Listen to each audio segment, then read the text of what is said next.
শারদদাকে দিয়ে। শারদদা একটা নতুন ঢেউ আমরা দেখতে পাচ্ছি, রাষ্ট্রবাদের ঢেউ।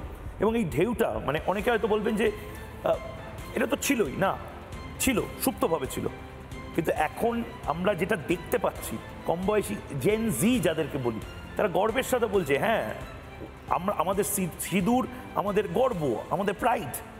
তারা গর্বের সাথে বলছে হ্যাঁ আমরা রাষ্ট্রবাদী। তারা গর্বের সাথে বলবে yes I am a mad Sanatani, I am a mad Indian. ভারতের প্রতি যেটা একসময় বলা হতো উগ্র জাতীয়তাবাদ, সে জাতীয়তাবাদ যেটা আমি তো বলবো একদম স্ট্রং ন্যাশনালিজম, সেটা এতদিন পরে আমাদের মধ্যে দেখতে পাচ্ছি। রাষ্ট্রের ভক্ত হচ্ছে নতুন ভারত, অনুপ্রবেশকারীদের জম হচ্ছে। আপনার সময় শুরু এখন। ময়ূক, এই একটা কথা কিন্তু বারবার আমি সবাইকে বলি, জাতীয়তাবাদ কিন্তু উগ্র না হয় না। ঠিক, ম্রিয়মান জাতীয়তাবাদ বলে কিছু এক্সিস্ট করে না। সোনার পাথর বাটি হয় না, সেরকম জাতীয়তাবাদ সবসময় উগ্র হয়।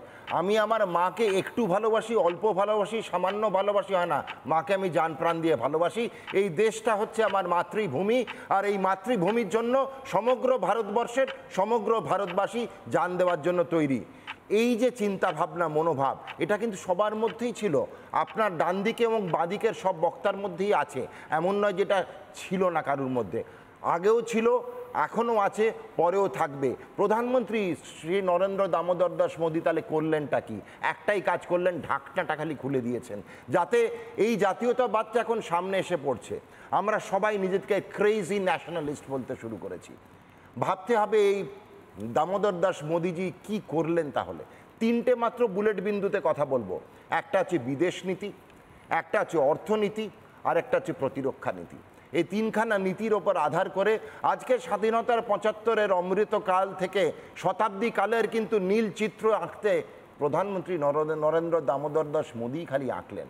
এত বছরে কোনোদিন শুনেছি কোনো প্রধানমন্ত্রীকে বলতে যে অনুন্নত ভারতবর্ষ থেকে উন্নয়নশীল ভারতবর্ষ থেকে উন্নত ভারতবর্ষের নীল চিত্র আঁকা শুরু করব, পরিকল্পনা করব? না, কেউ করেনি। আজকে কিন্তু নরেন্দ্র দামোদর দাস মোদী এই প্রথম কথাটা বললেন, we want to be a developed nation by the next 25 years. হয়তো নরেন্দ্র দামোদর দাস মোদী সেই সময় তো থাকবেন না, হয়তো উনি প্রাইম মিনিস্টার তো সেই সময় উনি থাকবেন না 25 বছরের মাথায়, কিন্তু মানচিত্রটা বদলাতে, মানুষের মনের মানচিত্রটা বদলাতে উনি সক্ষম। যদি অর্থনীতির কথা ভাবি, 2014 সালে 7ম থেকে 8ম স্থানে জিডিপিতে ছিল ভারতবর্ষ। আজকে সেই ভারতবর্ষ উঠে গেছে 4র্থ স্থানে। আজকে মনে রাখতে হবে জনধন যোজনা, আজকে মনে রাখতে হবে গুডস অ্যান্ড সার্ভিসেস ট্যাক্স, জিএসটির উন্মোচন, আজকে মনে রাখতে হবে প্রধানমন্ত্রী আবাস যোজনা, আজকে মনে রাখতে হবে উজ্জ্বলা যোজনা, উজালা যোজনা, আজকে মনে রাখতে হবে আয়ুষ্মান ভারত, যেখানে ভারতের stand up India, start up India, এইসব পরিকল্পনা কিন্তু আগের কোনো প্রধানমন্ত্রীরা করে উঠতে পারেননি। কেন? তাদের কিন্তু এই সবকে সাথ সবকা বিকাশ এই চিন্তাধারায় তারা কিন্তু অতটা ছিল না। প্রতিরক্ষা, এটা নিয়ে তো আর কি বলবো। সেই উরি বালাকোট থেকে যদি শুরু করি, আজকে অপারেশন সিন্দুর অবধি একজন প্রধানমন্ত্রী গর্বের সঙ্গে দেখিয়ে দিয়েছে, হামসে টক্কর নেই লেনে কা, আগার টক্কর লোগে তো ঘর পে ঘুষ পে মারেঙ্গে। উরি, বালাকোট, সিন্দুর সর্বত্র কিন্তু দেখিয়ে দিয়েছে নরেন্দ্র মোদী যে ঘরে ঢুকে আমরা আমাদের মারতে পারি। আজকে বিদেশ মন্ত্রী যদি কথা বলি, দুখানা খালি ছোট্ট গল্প বলে আমি আজকের বক্তব্য এইখানে একটু সীমিত করব। সেটা হচ্ছে, আবারও বলি পাকিস্তানকে, আমরা সবাই ভারতীয়, দল, রাজনীতি, ধর্ম মাথায় না রেখে আমরা সবাই ভারতীয়। আজকে রক্তে আমাদের ভারত মাতা রয়েছে।